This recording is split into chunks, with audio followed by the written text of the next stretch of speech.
hello, how's it going? So I put a video together of this the other day and somehow miraculously, crazily lost the start of it. So we're doing it a little bit again. So this room right here was full of random boxes and stuff, and I've cleared it out now. This is going to be the next project to set up as test equipment, because there's a lot of test equipment about.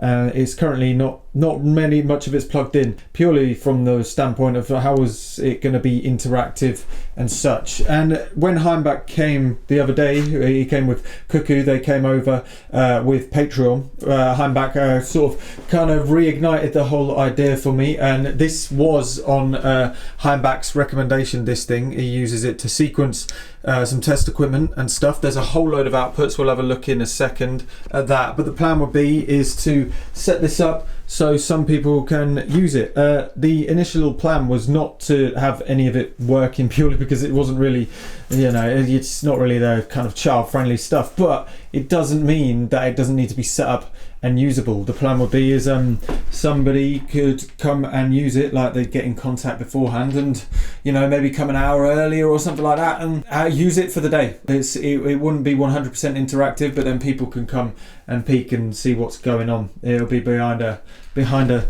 fence post or something, and it should just be running nice and autonomously. So it'll be quite cool. It's just running through and recapping and sorting out a few things. But the first thing we're going to look at, and I had to take this back to go and plug into Cosmo because it's nothing else is set up right now. So this first one, was from a few days ago when I had this back at home playing with Cosmo. But anyway, take it away, future Sam. I mean past Sam. That's the one. So I got this recently. It was on an auction site and it was priced pretty damn high. I basically made an offer of what I was willing to kind of pay. It was a very, very low ball. It was way below a quarter of the asking price, and we bartered a little bit. And first off, when it turned up, it didn't actually work. I found out that the switch for the stop, there wasn't even one there. It had been removed, which made me really worried because I thought this might have been scavenged for parts because it was broken elsewhere. But luckily, when I put in a switch for the stop, because it's a 2-pole, it's waiting to hear whether it's like not selected or selected, it started to work, thank fudge. Obviously the switch is a little bit wonky. There's a picture here of what's going on inside. Maybe we'll have a closer look at it another point, but right now let's have a look at what it does. So there's a really nice Numatron. I'm pretty sure they're Numatron display over here. I know because when it counts up a bit quicker, I'll make it go a bit quicker, it actually, it crashes. You've got to kind of set the time and then do it. That's the problem with test equipment. It's not made for like fluvial motions. I think this Numatron might have sadly died. It's, yeah, oh yeah, I can hardly see it. Oh no, it's actually working now. I think one of the filaments is blown, but right now it's looking like it's not blown. Maybe it's just not been on for a while. Oh, there we go, 4. So that top side is blown. So I'll have to figure out what Numatrons they are and see if I can find a replacement. We don't really need that step count. It's sort of superfluous to our needs. There's even a reset on there. So there's a count that you push and it counts up to that point. The only problem with that is I don't think that works. So I don't think count works on this, but it's not to worry because we mainly use this for the free run mode. Free run is basically just, you push this, it counts as quickly as what this cycle is, which is quite quick. So if it's slower, these ones are actually offsets of that. So offset pulses from there.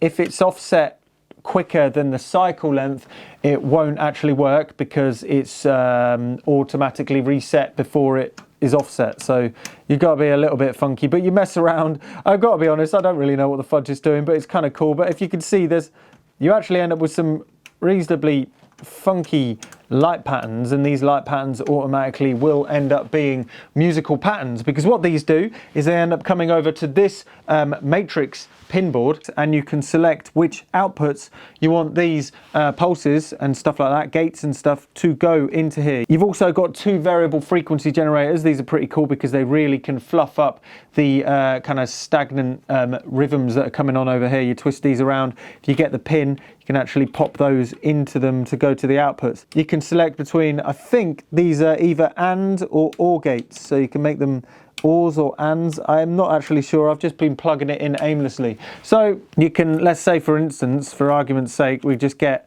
the gate of 0, which is just 0, out of there, and then it will either be that or the gate of 1. So now that goes over there and comes to the output of this. Also, you get a marker, which is a marker output. You can plug random things into the marker, which is basically just an output of these instead of having to go through the gate. So what I'm going to do now is I'm going to play you some of the good bits of it being used. It's pretty snazzy, and then there'll be the next step to this project will be getting over, testing a load of other things in videos and getting it all plugged in, and hopefully there should be some sort of remnants of a setup, because by the way, from this weekend, which is the 16th of April, the museum is open Saturdays and Sundays from 1 to 4, which is the same sync. I'm basically opening when the micro museum's open. When this test equipment thing's set up, and also if you want to email and you want to turn up maybe an hour earlier, we could strike up a little deal. It's, you know, you can turn up just to have the place to yourself before people come.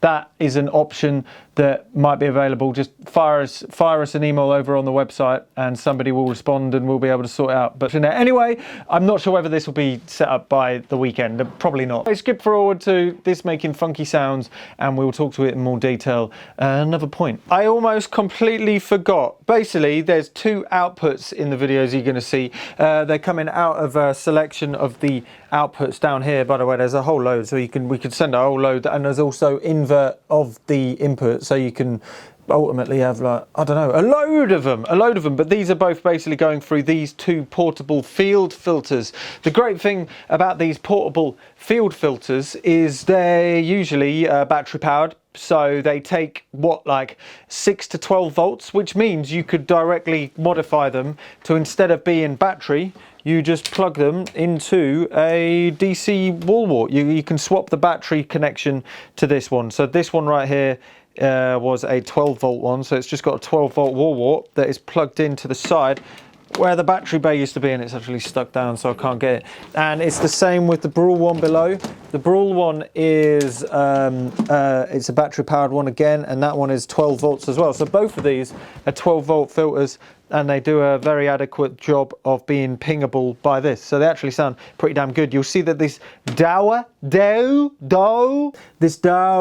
frequency analyzer is pretty damn good. It's really nice and it's solid, and it's quite small as well. And then this lovely Type 1612. It's got a very limited range, this one, because this one you can actually go as high as you want and as low as you want. This one, it's very limited, but we'll look at them closer. But you'll hear these getting pinged by the digitimer below in the video. Anyway, enough blubbing, have a lovely